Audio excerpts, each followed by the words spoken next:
If you're watching this, there's a good chance you're sitting and stirring with the question that's been deep in your mind. Maybe you're afraid to even ask it out loud, and certainly to those that are very close to you. Maybe it goes along the lines like this: I don't believe in that church stuff anymore. Or maybe I love Jesus, but the church, it just doesn't feel like home like it once did. Or maybe I've already checked out of my religion and I feel stuck and just don't know what to do. And you know the hardest part of it all? You just don't know where to turn. Because see, every answer you find says pick one side, either stay or leave, believe or deconstruct. But what if I was to tell you the answer is not somewhere up there out there? It's actually somewhere you may not even notice. Let me explain. Have you ever had a moment where you just knew something? Not because somebody told you or you saw it on a YouTube video, but underneath all those outside voices, there was something stirring, something quiet, something deeper, something truer. You see, I call that the whisper. That whisper is an inner knowing that's been with you all along. And if you stay tuned with me, I want to share my story with you because I lived on both sides of this question. And for the first half of my life, I found freedom within the structure, the guardrails I call it. And the second half of my life, I call it freedom beyond the structure, what I call freedom without the guardrails. This is my journey, friend, from one heart to another. And maybe you'll see yourself on one side or maybe the other, or find yourself somewhere in between. For most of my life, I live what I call freedom with, meaning the guardrails of Christianity.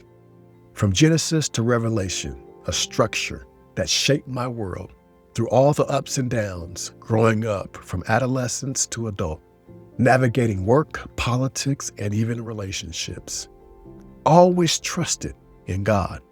There was always that whisper within, that still inner voice that helped guide me through my life. Within those guardrails, I wrote a book called Single and Living Free. It was for people like me navigating the challenges of single life while staying true to their faith. People dealing with self-addictions, working to take care better of their bodies, and searching for wholeness without waiting for somebody or someone to show up to complete them. And it really helped people. It really did. The church leadership would say, hey, this is okay for singles, but not so much for the congregation. There was a silent resistance, but even there was a greater attraction. I kept praying, God, why isn't this reaching more people? Why aren't more interested? I know you gave me this message. And I never got a definitive answer. And for years, I thought, maybe I was doing something wrong. Maybe I wasn't meant to do this. But I didn't stop.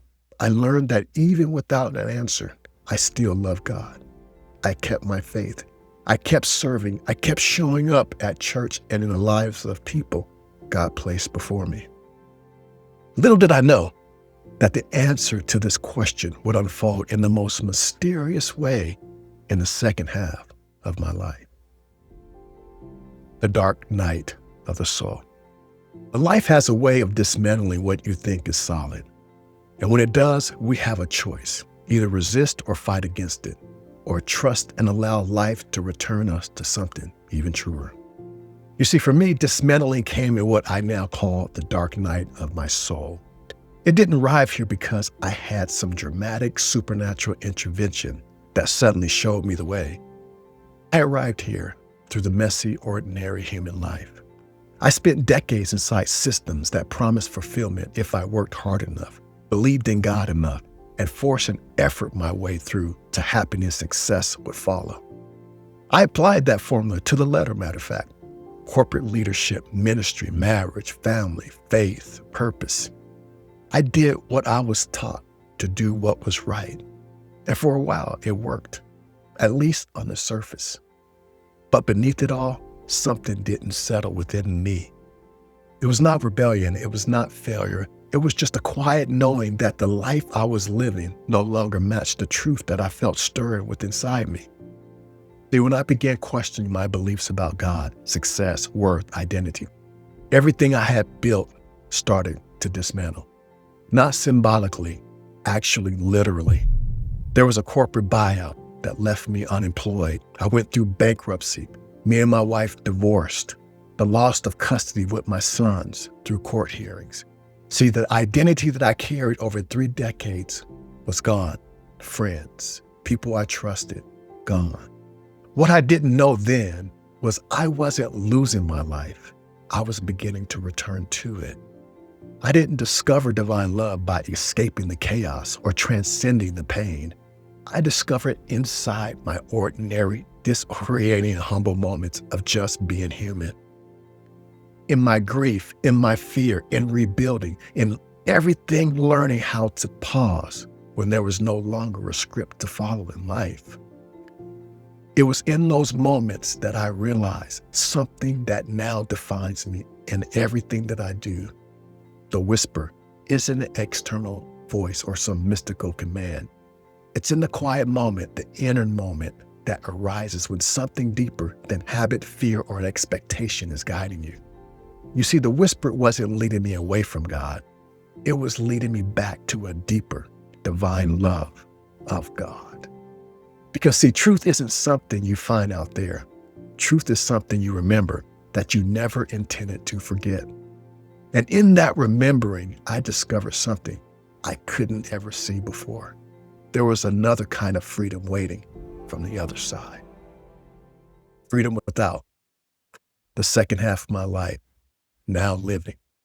You see, that's when I awakened to another kind of freedom. Freedom without the guardrails. Not because the guardrails were wrong, they were actually necessary container I needed for the level of journey I was in at the time. You see, I didn't leave Christianity because it was false, destructive. I left it because the whisper was calling me deeper. And here's the thing I want you to know deep from within my own personal heart. You see, I didn't stop loving Jesus. I love him more even now. His life on earth was showing us as an example. You know, Jesus said the kingdom of heaven is within you, not out there somewhere, not in a building, not in some religious leader, but within you. He made such passionate statements that I love. The Father and I are one. And he lived in such deep love that he showed us what's possible when we remember our own connection to the Creator. And then he said something that changes everything for me. These works that I do, you shall do also. And greater works than these shall you also see. You see, the power is restored within us, not someone that we have to put our energy into, someone that we have to wait to show us how to do it. It's remembering that it's always been within us all along. He wasn't asking us to worship him as the exception. He was showing us we were capable of the same love, the same connection, the same divine works. That's what I see now from a new perspective. You see, I am truly grateful for the foundation Christianity gave me. It gave me community, it gave me music, it gave me the feeling of love in a group setting. That was real, and it's still sacred to me. But what I realized, the divine love is so much bigger than any institutional structure can even hold.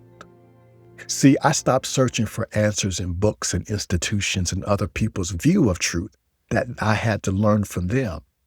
I realized I began recognizing truth as something that arises from a lived experience. Through the body, through relationships, through real-time choice. You see, the actual truth of life that comes through you is through the curriculum of my life. Not the life I thought I should have, but the life I was actually living. You see, it's in that curriculum of life, Embrace Your Truth, Unleashing the Courage Within You, was born. You see, it's not a book of concepts to remember, knowledge to retain. It's a journey, a metamorphosis. Each chapter begins with the story of a caterpillar, moving through 5 stages from birth to butterfly. Then I share my own story as an overlay. You see, in each chapter, those stages, my struggles, my breakthroughs, the moments when I didn't know if I would make it through. And at the end of each chapter, I give you space where you can reflect on your own journey to see where you are in the cocoon. to recognize your own wings beginning to form. You see, it's for people who are ready to alchemize the pain, the confusion, the dismantling, and turn into clarity and purpose. You see, my calling is no longer a minister or a preacher, but as a wayshower, a soul architect. I walk with you through the chrysalis, and I help you remember. You see, you were always meant to fly. I'm not here to transcend the human experience. I'm here to alchemize it with you, for you, and through you. Because nothing in your life needs to be reframed, deconstructed to become sacred. It needs to be met, lived, allowed to tell the truth it already carries. The betrayal that cracked you open, the loss that stripped away your facade, even the moments you stopped performing and started feeling.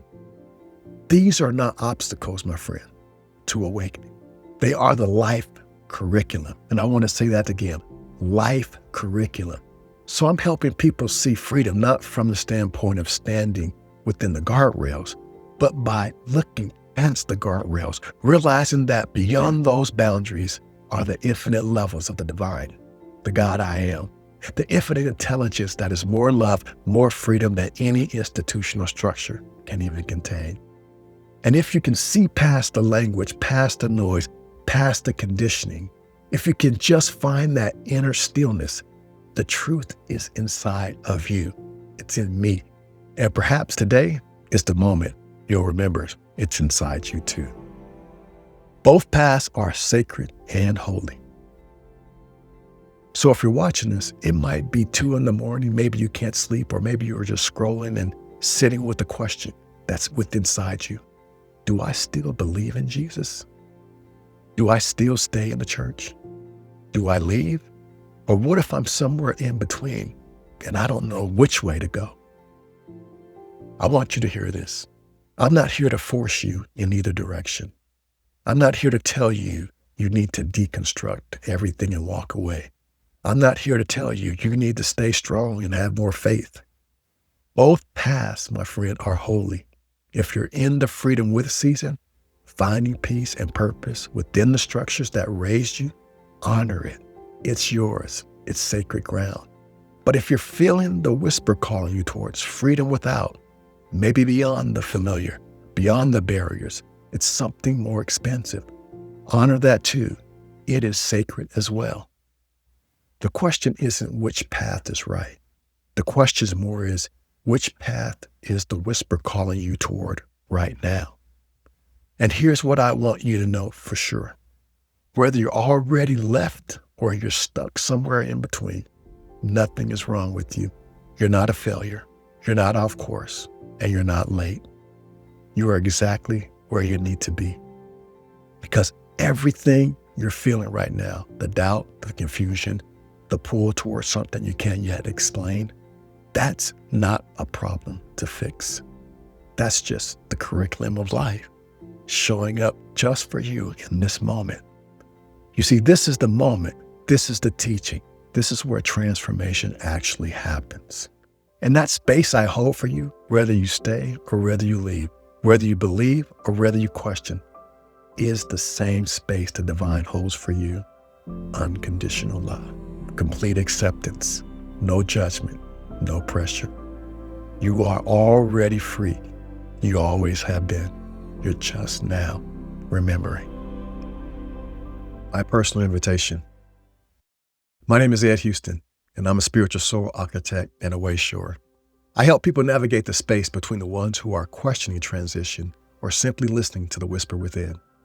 And if that's you, you're in the right place, and I want you to know something. You are not alone in this journey. You see, the story I just shared with you was my personal journey from freedom with to freedom without. That became the foundation of my new upcoming book, Embrace Your Truth, Unleashing the Courage Within You. You see, it's a roadmap for people who are ready to move from understanding transformation to actually living it. And here's what I've learned. Reading about the whisper and learning about it and trusting it daily are two completely things. So I want to invite you into something deeper, something much more. If you go to embraceyourtruth.com or click on the QR code, you can sign up to receive early access to the Whisper Within podcast series. This is where I share the untold stories behind the book. You see, the moments that didn't make it onto the cover of the pages, but changed everything in my life.